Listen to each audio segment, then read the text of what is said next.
खुशामदीद। आज हम एक बड़े दिलचस्प T20 मैच का गहराई में जायजा ले रहे हैं। पाकिस्तान बमुकाबला मुत्तहदा अरब इमारात, जो 4 सितंबर 2025 को शारजा में खेला गया। जी बिल्कुल। हमारे पास मुख्तलिफ स्पोर्ट्स न्यूज़ वेबसाइट से इस मैच की काफ़ी तफसीलात हैं और कोशिश यही होगी कि उन सब मालूमात से वो अहम बातें निकाल कर आपके सामने रखें। जी, और मकसद सिर्फ ये नहीं कि स्कोर क्या था, बल्कि मैच में हुआ क्या, वो कौन से लम्हे थे जिन्होंने खेल का रुख बदला, कौन से खिलाड़ी नुमाया रहे। बिल्कुल। मतलब कहानी क्या थी स्कोर के पीछे, हम वो समझने की कोशिश करेंगे। बेहतरीन। तो चलें शुरू करते हैं। मैच जैसा बताया शारजा क्रिकेट स्टेडियम में था। शाम का मैच था। जी, शाम 7 बजे वहाँ के वक्त के मुताबिक। हाँ, यानी पाकिस्तान में रात 8 बजे और इंडिया में 8:30 बजे। और मैच से पहले जो अहम चीज हुई, टॉस, तो पाकिस्तान ने जीता। कप्तान सलमान आगा ने पहले बैटिंग का फैसला किया। शारजा में पहले बैटिंग का फैसला, ये देखें अक्सर टीमें यही करती हैं। कोशिश होती है कि एक बड़ा टोटल लगा दें बोर्ड पर। सही, क्योंकि बाद में पिच थोड़ी स्लो हो सकती है, स्पिनर्स को मदद मिल सकती है। तो ये एक आप कह सकती हैं रिवायती सोच थी। अब देखना ये है कि काम आई या नहीं। बिल्कुल। तो हिकमत अमली की बात हो ही रही है तो जरा टीमों पर भी नजर डालें। पाकिस्तान की क़यादत, जैसा कहा, सलमान आगा कर रहे थे। विकेट कीपर थे मोहम्मद हारिस जी। बाकी टीम में साहिबजादा फरहान, साइम अयूब और वो तजर्बाकार फ़खर जमान भी थे। हसन नवाज, मोहम्मद नवाज, फ़हीम अशरफ और फिर बॉलर्स में शाहीन शाह अफरीदी, सलमान मिर्ज़ा और अबरार अहमद थे। ठीक। और दूसरी तरफ यूएई की टीम, उनके कप्तान मोहम्मद वसीम थे, विकेट कीपर राहुल चोपड़ा। उनकी टीम में आसिफ खान, अली शान शराफू, ईथन डिसूजा, हर्षित कोशक, ध्रुव पाराशर, हैदर अली, मोहम्मद जवाद अल्लाह, मोहम्मद रोहित खान और जुनैद सिद्दीकी थे। मतलब दोनों तरफ तजुर्बा भी था और कुछ नए चेहरे भी। चलें अब सीधा एक्शन पे आते हैं। पाकिस्तान की बैटिंग उन्होंने 20 ओवर्स में बनाए 171, 5 विकेट पर। 171, 5। ठीक है, मतलब एक फाइटिंग टोटल कह सकते हैं इसे T20 में। हाँ, लेकिन ये स्कोर इतनी आसानी से नहीं बना। कहानी में थोड़ा ट्विस्ट है। अच्छा, क्या हुआ था? शुरू में पाकिस्तान की हालत काफी खराब थी।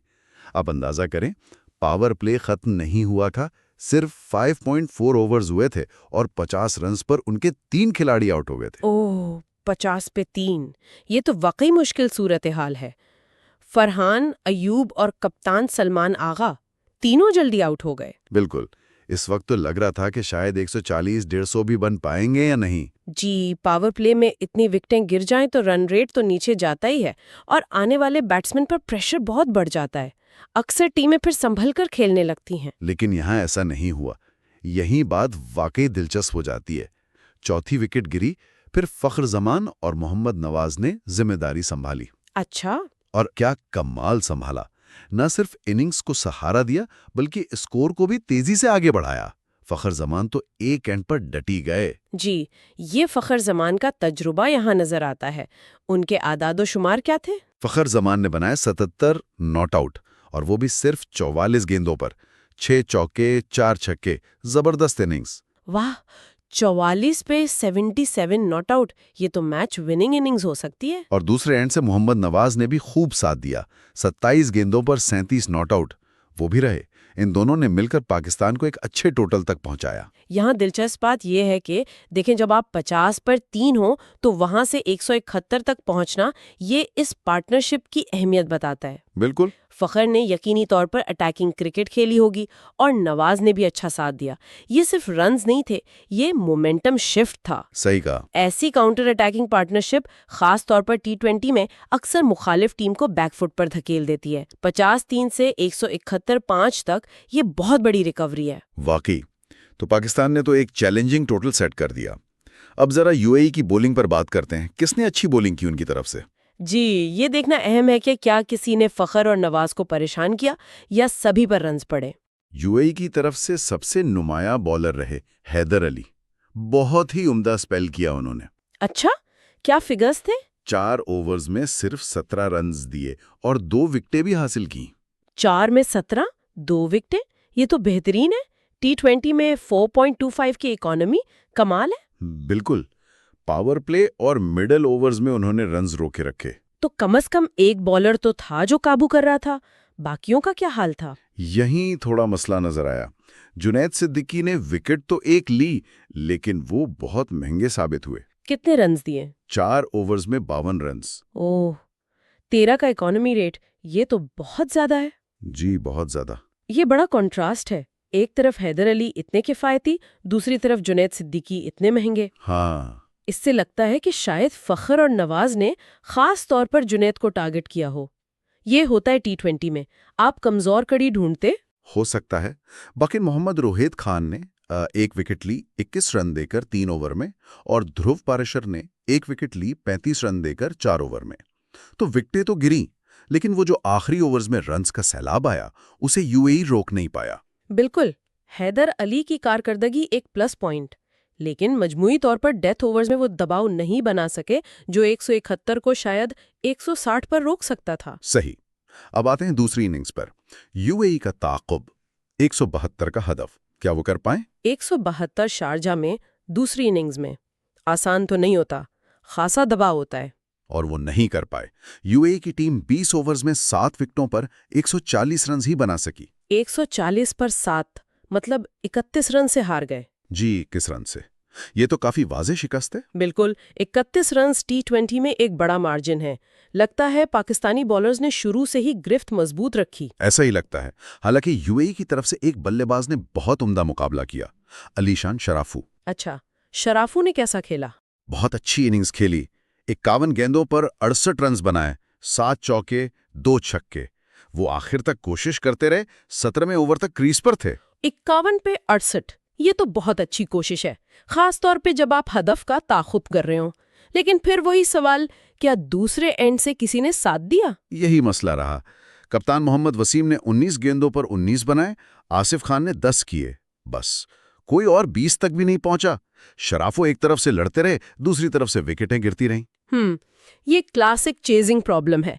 एक बंदा एंकर करने की कोशिश कर रहा है, लेकिन साथ ना मिलने की वजह से और बढ़ते हुए रन रेट के दबाव की वजह से वो भी आखिर में कुछ नहीं कर पाता। और रन रेट का दबाव तो बढ़ता ही जा रहा होगा। यकीनन, जब विकेटें गिरती हैं तो नए बैट्समैन को आते ही बड़े शॉट खेलने पड़ते हैं। इसमें आउट होने का खतरा और बढ़ जाता है।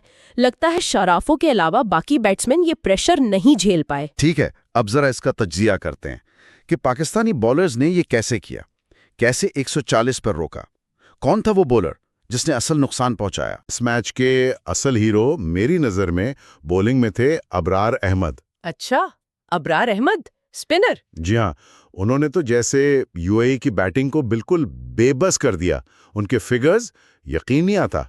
बताएं क्या फिगर्स थे, सुनने वाले भी हैरान होंगे। अबरार अहमद 4 ओवर सिर्फ 9 रन्स और 4 विकेटें। क्या 4 ओवर में 9 रन 4 विकेटें? जी, 2.25 का इकोनॉमी रेट। ये तो नाकाबिले यकीन है।